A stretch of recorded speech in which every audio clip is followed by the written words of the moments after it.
अवधूत चिंतन श्री गुरुदेव दत्त श्री स्वामी समर्थ. तर नमस्कार स्वामी भक्त हो, दत्त भक्त हो. तर आज आहे दत्त जयंती आणि दत्त जयंती मी घरीच साजरी करणार आहे. रात्री काल तर मंदिरामध्ये साजरी केली, दत्त जन्मोत्सव साजरा केला आहे, पण आज मी घरी करणार आहे. आज उपवास पण धरलेला आहे आणि दिवा लावून घेतलेला आहे तुपाचा आणि दीप पण लावून घेतलेला आहे, दीप धूप लावून घेतलेला आहे. आणि दत्त महाराजांना ची मूर्ती माझ्याकडे नाही आहे, तर मग दत्त महाराज आणि स्वामी महाराजांचा अवतार वेगळा आहे, त्यांचं एकच अवतार आहे म्हणजे. तर दत्त महाराज आणि स्वामी महाराज एकच आहेत. तर मी स्वामी महाराजांची मूर्ती माझ्याकडे आहे. तर आज छान अभिषेक घालून घेणार आहे दुधाचा, किंवा तुम्ही पंचामृताचा घालू शकता. छान असा मी अभिषेक घालत आहे.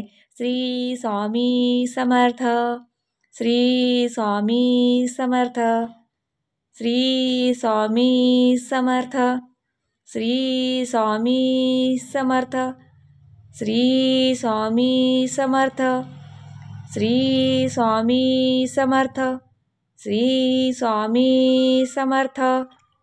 स्वामी महाराजांच्या मूर्तीला अभिषेक घालताना आपल्याला श्री स्वामी समर्थ मंत्राचा जप करायचा असतो. तर आता अभिषेक संपन्न झालेला आहे. आता महाराजांची मूर्ती आपण देवघरामध्ये विराजमान करणार आहोत.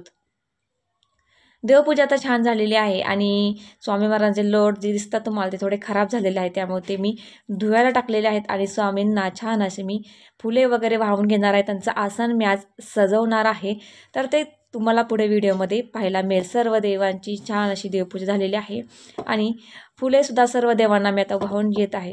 तर दत्त जयंती दिवशी आपण घरीच घरीच आपण दत्त जयंती आपल्या घरामध्ये सुद्धा साजरी करायची असते.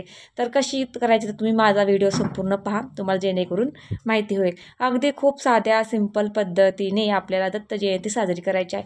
तर इकडे बघा गुरुचरित्र ग्रंथ पण आहे. हा ग्रंथाची सुद्धा आपल्याला आज पूजा करायची आहे. आणि गुरुचरित्र ग्रंथातील अध्याय 3रा अध्याय म्हणून आपल्याला दत्त जयंती साजरी करायची आहे आणि दत्त जन्मोत्सव आपल्याला साजरा करायचा आहे.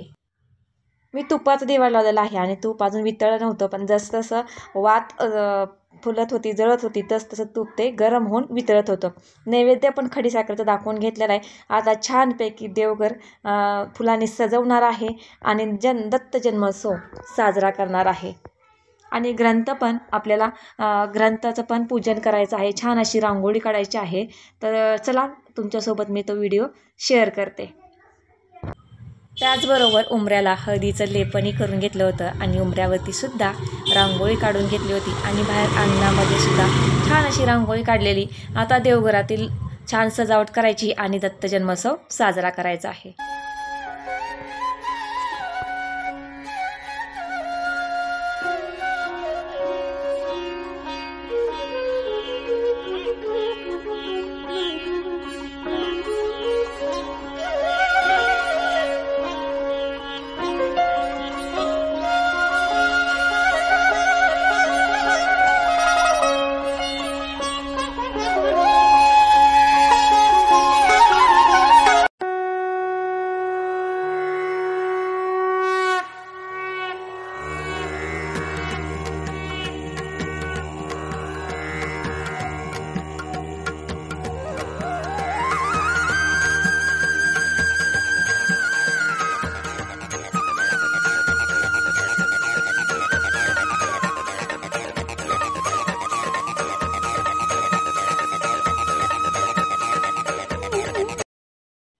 तर माझं अजून देवघरातलं डेकोरेशन फुलांचं चाललं होतं.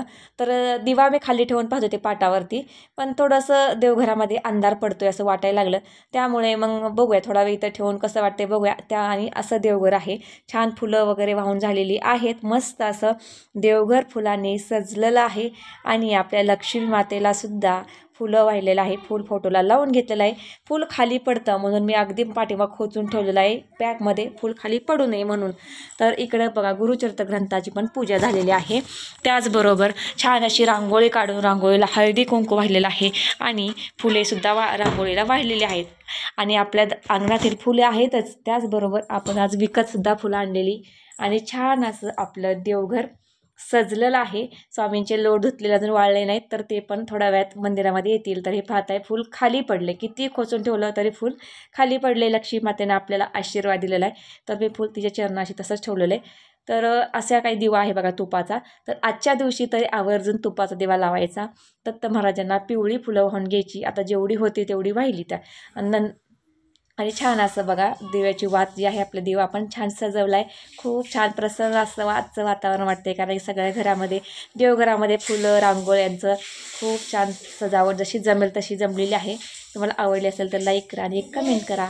आणि स्वामींना अजून मला वस्त्र घालायचे आहेत, तर ते वस्त्र पण तुम्हाला पुढे पाहायला मिळतील, कारण की ऐनवेळी ही छोटीशी मूर्ती, या मूर्तीची वस्त्र तर मिळत नाहीत. मी खूप शोधल्यात, कारण की मूर्ती छोटी आहे.